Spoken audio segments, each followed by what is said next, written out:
नमस्कार दोस्तों, रोहित सर जी के चैनल में सभी का स्वागत है। जैसे कि अपने देवी देवताओं की सीरीज चल रही थी और उसमें अपने देवता करके एक देवी की बात कर ली थी। पिछली वीडियो में अपने बात की थी करणी माता की और आज अपने आगे बात करेंगे शीतला माता की। ध्यान दें, आज अपने को बात करनी है शीतला माता। देखो शीतला माता, सबसे पहले शीतला माता को मंदिर, शीतला माता को मंदिर सीलगी डूंगरी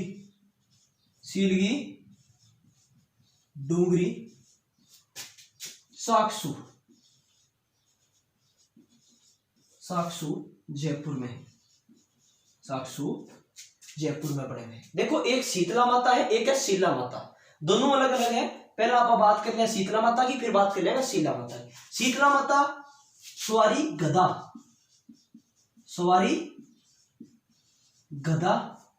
प्रतीक चिन्ह दीपक। शीतला माता सवारी गदा प्रतीक चिन्ह दीपक, कुम्हारों की कुल देवी,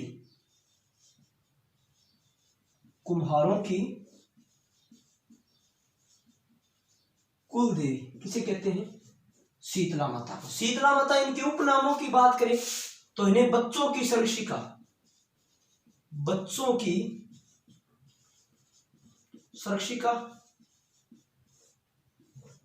चेचक की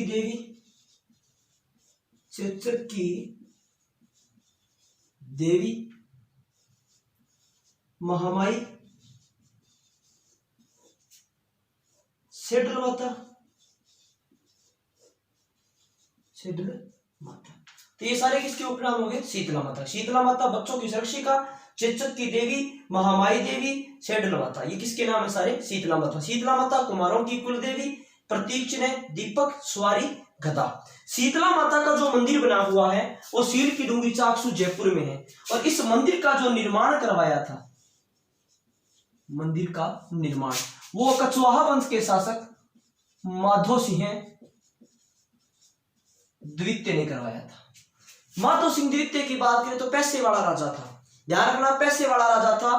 3 जगह पैसे लगाए थे। एक तो जगह पैसा लगा दिया शीतला माता के मंदिर का निर्माण करवा दिया। इसी माधो सिंह ने अपनी 9 प्रेमिकाओं के लिए, कितनी? 9 प्रेमिकाओं के लिए एक जैसे 9 महलों का निर्माण करवाया था नाहरगढ़ दुर्ग में। जयपुर की ओर झांकता हुआ दुर्ग नाहरगढ़ दुर्ग, जयपुर का सुदर्शनगढ़ नाहरगढ़ दुर्ग। और इसी नाहरगढ़ दुर्ग में विक्टोरिया शैली के अंदर माधो सिंह द्वितीय ने अपनी 9 प्रेमिकाओं के लिए एक जैसे 9 महलों का निर्माण करवाया था। तो पीछे कितना जगह लगवाना? 3 जगह। मंदिर पर लग गए, 9 महल बनाने लग गए और तीसरा इसने पैसा दिया था 5 लाख रुपए। 5 लाख रुपए इन्होंने आर्थिक सहयोग दिया था बनारस हिंदू विश्वविद्यालय के लिए मदन मोहन मालवीय को। ध्यान दें, राजस्थान के ऐसे 2 ही ऐसे राजा हैं जिन्होंने बनारस हिंदू विश्वविद्यालय के लिए आर्थिक सहयोग दिया है। एक तो थे माधो सिंह द्वितीय, इन्होंने 5 लाख रुपए का आर्थिक सहयोग दिया था, और दूसरे थे बीकानेर के महाराज गंगा सिंह, उन्होंने आर्थिक सहयोग दिया था, परंतु रकम किसी किताब में नहीं लिखी कितनी रकम दी थी। ये अपने को थोड़ा ध्यान में रखना है। शीतला माता की बात करें अन्य, तो शीतला माता की प्रतिमा अर्ध होती है, यानी अर्ध प्रतिमा होती है। इनकी अर्ध प्रतिमा की पूजा की जाती है, ये भी अपने को ध्यान में रखना है। तो खंडित प्रतिमा,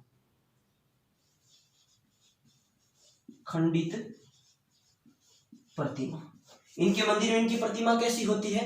तो इनकी खंडित प्रतिमा होती है। शीतला माता के मंदिर को सुहाग मंदिर भी कहा जाता है। इनके मंदिर को सुहाग मंदिर भी कहा जाता है। क्यों भी सुहाग मंदिर क्यों कहते हैं? कि जिन स्त्रियों को संतान की प्राप्ति नहीं होती, यानी जो स्त्रियां बांझ होती हैं, उन स्त्रियों को अगर संतान की प्राप्ति नहीं होती तो वो शीतला माता की पूजा करती हैं। इसी कारण इनके मंदिर को क्या कहा जाता है? सुहाग मंदिर कहा जाता है। शीतला माता का मेला चैत्र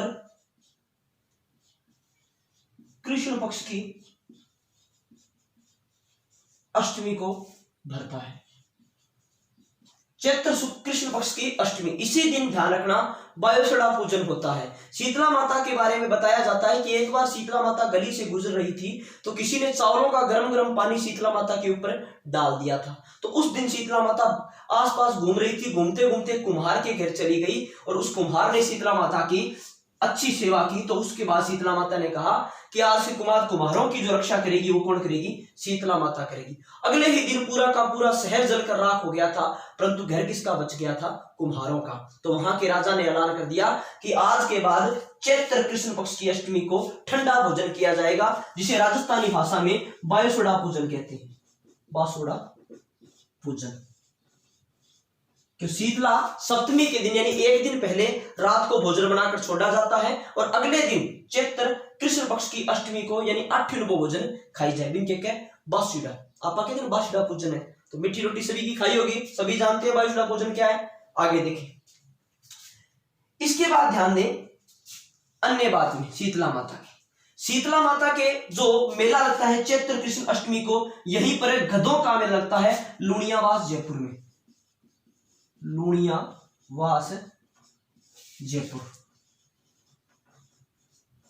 एक तो गधों का मेला लुणियावास जयपुर में लगता है, एक गधों का मेला लगता है हड़ौती के अंचल में गधों का मेला। हड़ौती के अंचल में गधों का मेला सोरसेन 12 में एक गधों का मेला वहां लगता है। गधों का अभ्यारण्य पूछे कि गधों का अभ्यारण्य कहां है, तो ढूंढ लो दे झुंझुनू। तो गधों में 3 बातें ध्यान रखनी है। पहली कि पहला गधों का मेला लुणियावास जयपुर में बढ़ता है।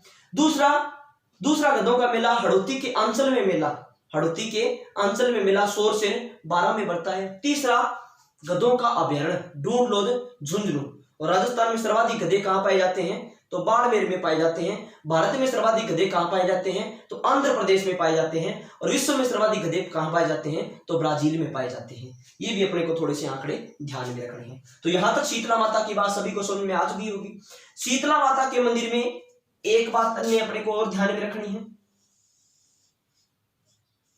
कि अपने राजस्थानी में आपने एक नाम सुना होगा चेचक रोग। कौन सा? चेचक।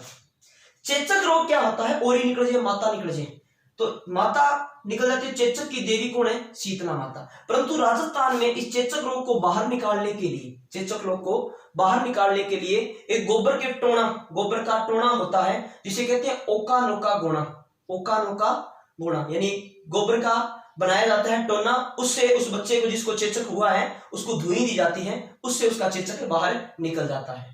ये अपने को ध्यान रखनी है, ये सब ध्यान रखना। ओका नोका गोना। अब बता दे रहा कि ओका नोका गोना क्या है कि ग्रामीण क्षेत्रों में व्याधि निवारण हेतु गोबर का बनाया हुआ टोना क्या कहलाता है? ओका नोका गोना कहलाता है। तो ये तो थी अपने शीतला माता की बात। शीतला माता कुमारों की कुल देवी, प्रतीक चिन्ह दीपक सवारी गदा। शीतला माता जिनकी खंडित प्रतिमा की पूजा की जाती है, इनके मंदिर को सुहाग मंदिर भी कहते हैं। मेला चैत्र कृष्ण अष्टमी को भरता है। चैत्र कृष्ण अष्टमी को ही शीतला माता का मेला भरता है। और चैत्र कृष्ण अष्टमी को एक त्योहार मनाया जाता है, गुड़ला त्योहार। इसे कहते हैं गुड़ला अष्टमी। गुड़ला अष्टमी। अभी पीछे पेपर में प्रश्न पूछा गया है कि गुड़ला अष्टमी यानी गुड़ला त्योहार कहां का फेमस है, तो ये फेमस है मारवाड़ का। इसके भी पीछे एक स्टोरी है, वो बताएंगे कभी। चैत्र कृष्ण अष्टमी को शीतला माता का मेला भरता है। चैत्र कृष्ण अष्टमी को होती है गुड़ला अष्टमी। इसी दिन ऋषभदेव जयंती बनाई जाती है। ऋषभदेव जयंती। ऋषभदेव जैन धर्म के प्रथम तीर्थंकर कौन थे? ऋषभदेव जी। और इस दिन इनका मेला भरता है धुलेव उदयपुर में। धुलेव उदयपुर में इनका। अब प्रश्न ये पूछा जा सकता है कि शीतला माता का सबसे प्राचीन मंदिर कहां है, तो ये बात भी ध्यान रखें कि शीतला माता का सबसे प्राचीन मंदिर, इनका सबसे प्राचीन मंदिर है नागदा उदयपुर में। नागदा उदयपुर में सबसे प्राचीन मंदिर है शीतला माता का। नागदा में ही बना हुआ है सास बहू का मंदिर। कौन सा? सास बहू का मंदिर। हालांकि इस मंदिर का नाम तो था शस्त्र बहु मंदिर, पर धीरे धीरे उसको चेंज करते करते लोगों ने आज सास बहू का मंदिर बना दिया। सास बहू का मंदिर पूछे तो नागदा उदयपुर में। तो फिर देवरानी जेठानी का मंदिर पूछे तो, देवरानी जेठानी का मंदिर पूछे तो माउंट आबू सिरोही में। और इसी प्रकार से कुंवारी कन्या का मंदिर, देखो सास बहू याद रख ली, देवरानी जेठानी रख ली, तो फिर कुंवारी कन्या भी रख लो। कुंवारी कन्या का मंदिर ये भी कहां पर है, माउंट आबू सिरोही में बना हुआ है, जिसे रसिया बालम का मंदिर भी कहते हैं। यही वही रसिया बालम है जिसने देवी देवताओं से या देवताओं से नक्की झील की खुदाई करवाई थी। बताया जाता है कि राजस्थान में एकमात्र झील जिसका निर्माण देवताओं ने अपने नाखूनों से किया था, तो नक्की झील। अब देवता अपने आप थोड़ी खोदने लगे थे, खुदवाया किसने था, रसिया बालम ने। उसकी भी एक कहानी है, आपको एक दिन बताएंगे। तो यहां तक शीतला माता की सारी बात समझ में आ गई होगी। बच्चों की सुरक्षिका, चेचक की देवी, महामाई, सेडल माता, शीतला माता के मंदिर को सुहाग मंदिर कहते हैं। मेला चैत्र कृष्ण अष्टमी को बढ़ता है। चैत्र कृष्ण अष्टमी को ही गुड़ला अष्टमी होती है, जो मारवाड़ की प्रसिद्ध है। गुड़ला अष्टमी कह दो, गुड़ला नृत्य कह दो, गुड़ला त्योहार कह दो, प्रसिद्ध कहां का होगा, मारवाड़ का। ये गुड़ला खां की कहानी है, वो आपको एक दिन आगे बताएंगे। इसी दिन ही ऋषभ देव जी का मेला भरता है धुलेर उदयपुर में, और इन्हीं के मंदिर में बिलों द्वारा केसर चढ़ाया जाता है। ऋषभ देव जी के मंदिर में बिलों द्वारा क्या चढ़ाया जाता है, केसर चढ़ाया जाता है। ये भी ध्यान रखना। राजस्थान का सर्वाधिक जो केसर है वो बूंदी में होता है। कहां होता है, बूंदी में। तो ये होगी शीतला माता की बात। अब आगे बात करते हैं अपने, यहां तक सारी क्लियर हो गई होगी।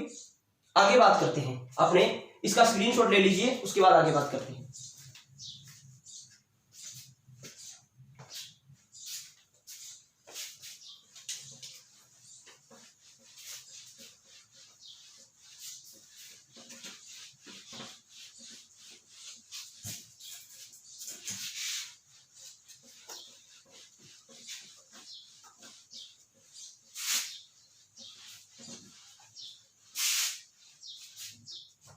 अब बात करते हैं अपने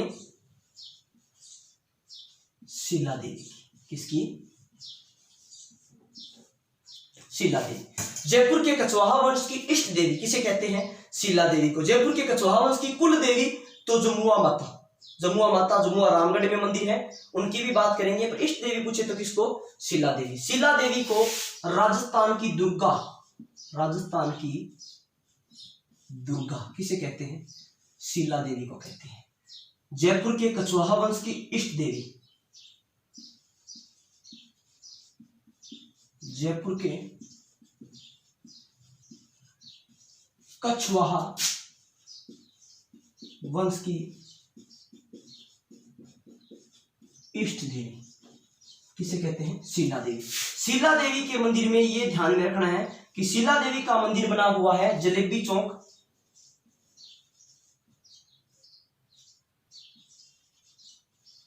आमेर दुर्ग, जयपुर में, आमेर दुर्ग जयपुर में। इनकी प्रतिमा के बारे में बात करें तो बताया जाता है कि इनकी प्रतिमा मानसिंह, मानसिंह भी कौन सा, फर्स्ट। जयपुर के कछवा वंश के मानसिंह फर्स्ट पश्चिम बंगाल से, कहां से, पश्चिम बंगाल से लक्ष्मी नारायण व दूसरा केदारनाथ, इन दोनों को हराकर वहां से लेकर आए थे और प्रतिमा को स्थापित किया था आमेर दुर्ग के अंदर। शीला देवी को प्रारंभ में, जब इनकी प्रतिमा स्थापित की गई थी तो प्रारंभ में इन्हें नर बलि दी जाती थी। कौन सी बलि, नर बलि, मतलब आदमी की बलि देते थे। बाद में माता को पशु बलि दी जाने लगी।